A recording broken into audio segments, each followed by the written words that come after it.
That reading comes from the Christian lectionary passage for today. The Christian lectionary is this 3-year cycle of readings that are shared by various Christian denominations. So different Christian churches across the world are reading that passage today from the prophet Isaiah. And to understand that text, it's helpful to know that in Jewish and Christian theology, there's a shared sense that when God created the world, God placed those first people, Adam and Eve, into the Garden of Eden, this beautiful paradise of growing plants and peaceful animals and flowing water. There was no disagreement in the Garden of Eden. There was no fighting. People didn't wish for more than they had. People never took more than they needed. People and animals lived in harmony together. But then greed came along, and the desire for even more than they had, and an impulse to gather more and more resources and knowledge. And the people took from the forbidden tree, and sin was born. And suddenly, there were all these separations that didn't exist before. Adam and Eve felt separate from one another.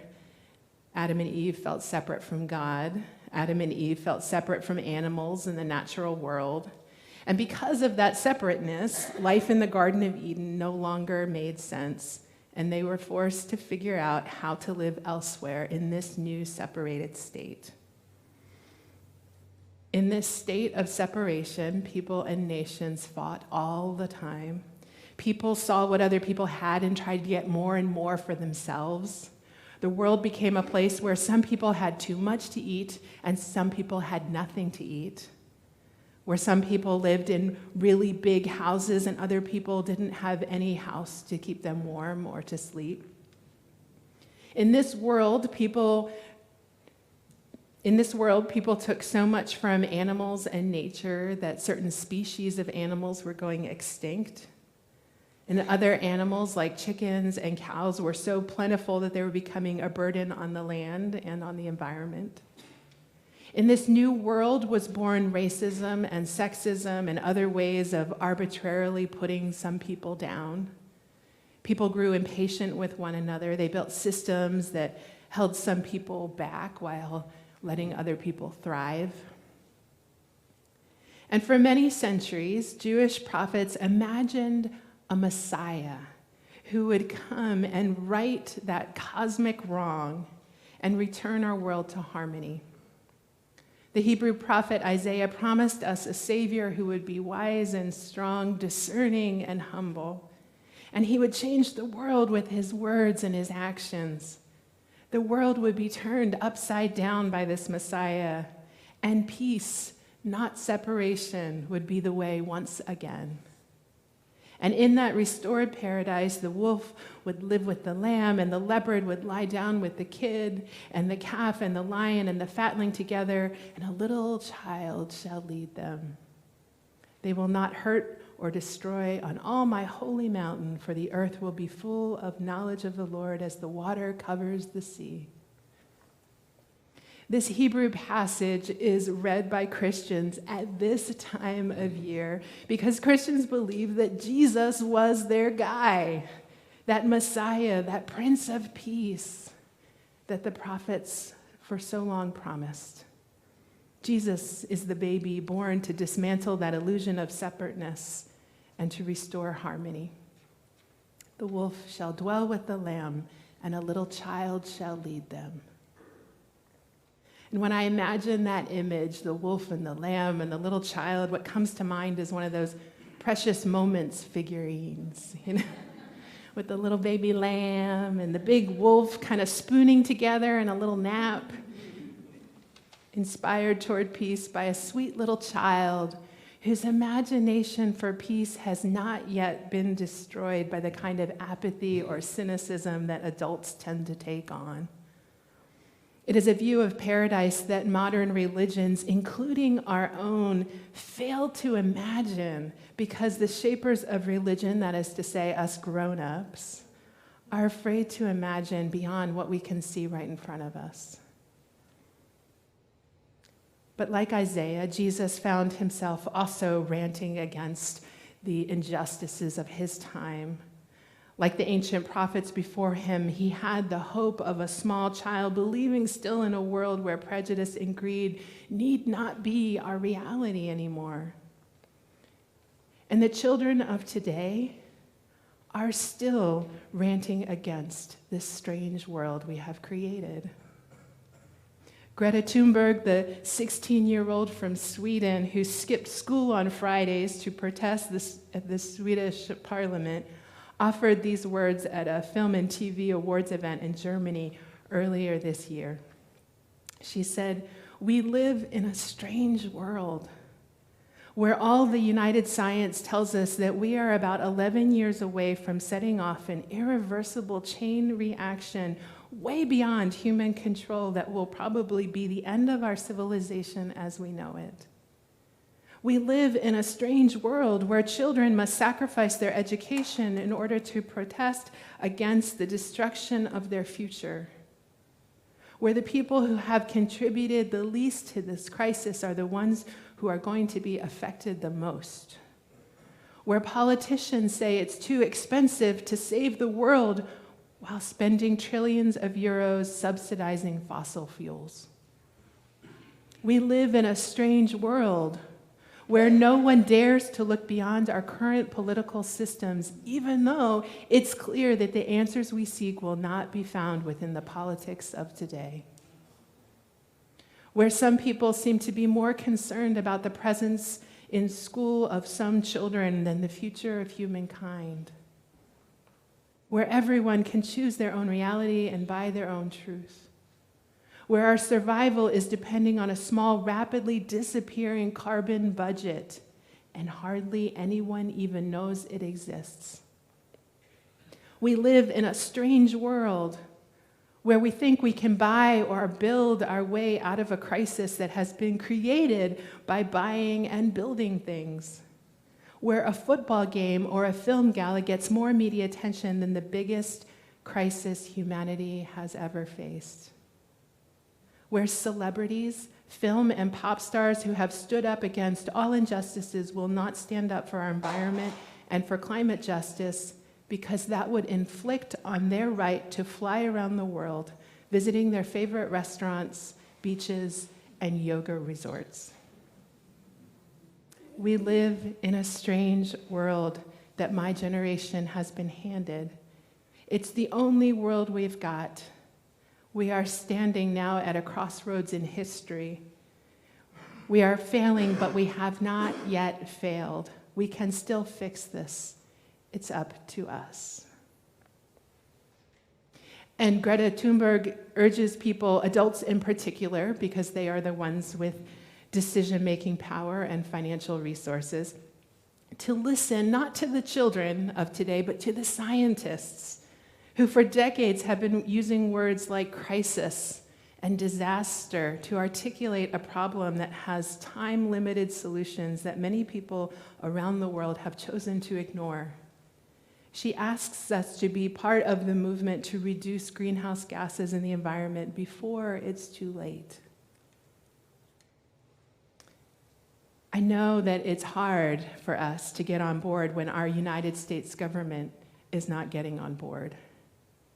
I know that it's hard to get on board when the tide of industry and consumption is so strong. But the children of our time, the ones who stand to suffer the most, are begging us to try, to advocate for reduced emissions, increased renewable energy sources, better energy efficiency, and to do that personally at home and at work. And to do that work whether or not it is easy or comfortable, whether or not we feel like it, whether or not it feels like we have anything to gain by doing it. Because the children know that they and their children and their grandchildren desperately need us to move in that direction.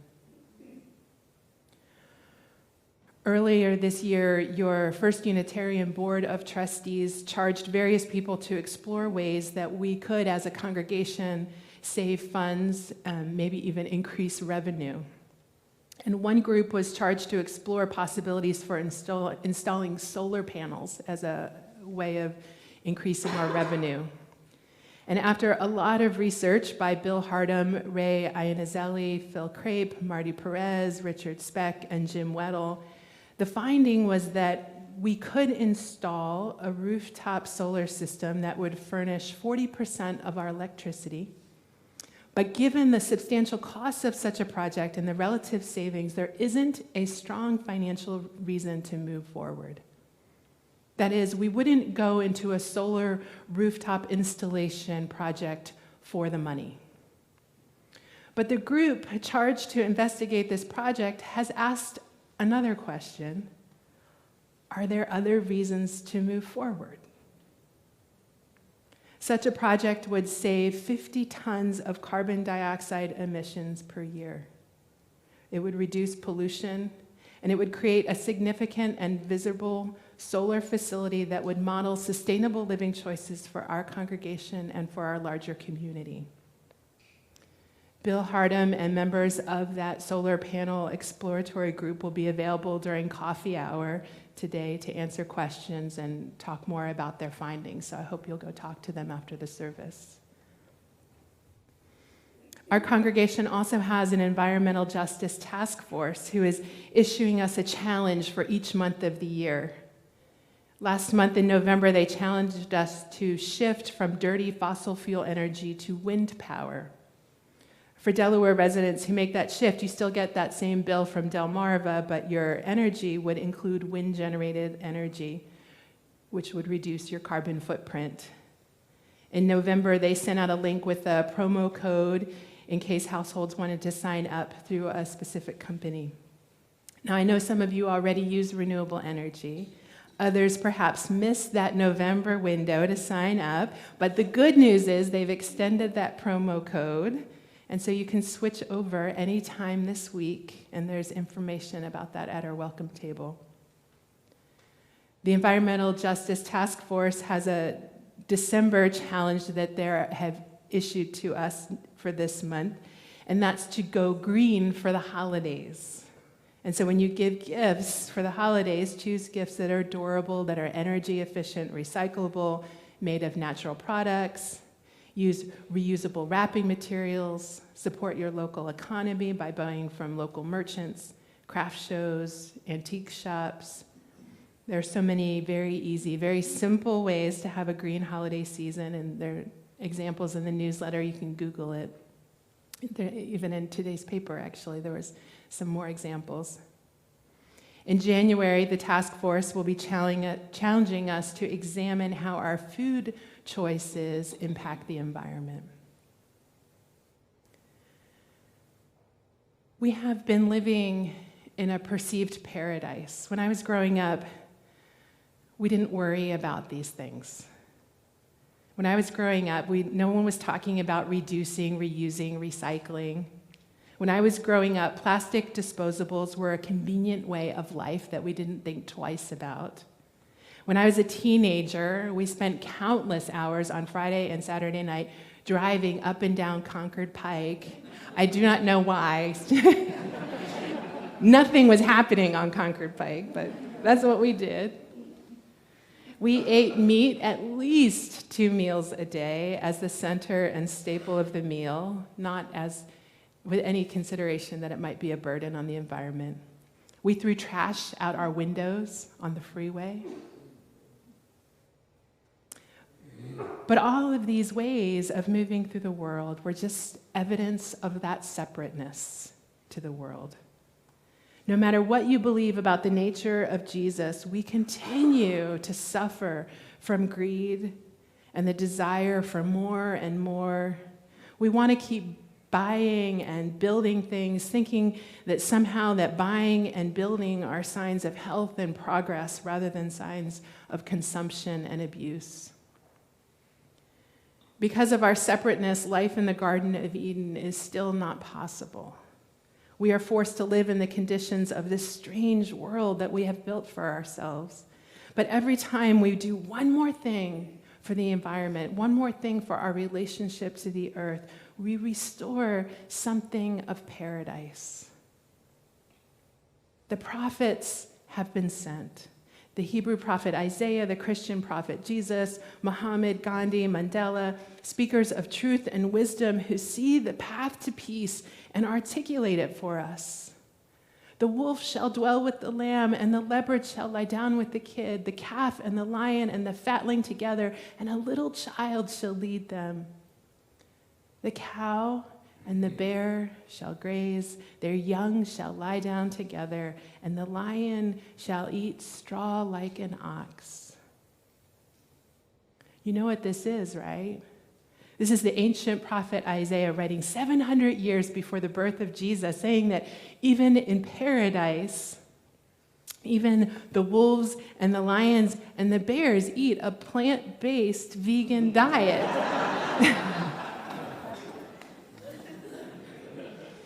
Now, to be clear, I am not telling you what to eat. I'm not telling you how to decorate for the holidays or what gifts to give. I'm not even going to tell you what the church should do about solar panels.